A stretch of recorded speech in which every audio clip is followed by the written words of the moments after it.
Goodbye Comfort Zone, c'est une communauté de personnes ordinaires qui ont décidé de transformer leur vie en un jeu et de vivre des choses extraordinaires selon leurs propres règles.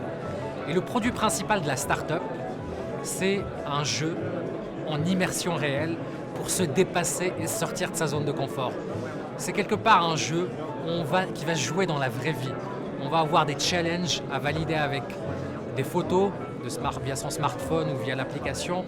Et l'idée, c'est justement ce qu'on essaie d'apporter, c'est apporter un côté ludique, un côté gamification au développement personnel. Parce que tout l'intérêt, quand on sort de sa zone de confort, quand on va se dépasser, l'intérêt, c'est qu'on peut aussi s'amuser sur la route.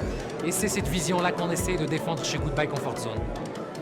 Alors, ce qui est le plus intéressant avec des événements de ce type, c'est qu'à la fois, on a cette opportunité-là que j'adore, de pouvoir transmettre des idées, mais surtout de pouvoir aussi échanger et recevoir d'autres idées, d'autres entrepreneurs qui sont hyper inspirants.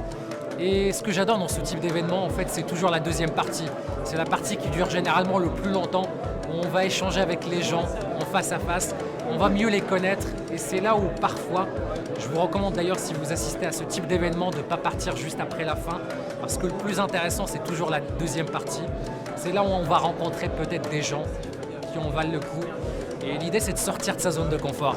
Donc ma boîte s'appelle Goodbye Comfort Zone. Alors en tout cas, aujourd'hui, je suis très heureux parce que je suis un ancien diplômé de Lille 1 et revenir ici et voir tout le changement, tout ce qui a été entrepris et voir un peu des gens dynamiques, que ce soit des jeunes, que ce soit les cadres qui travaillent pour l'université de Lille.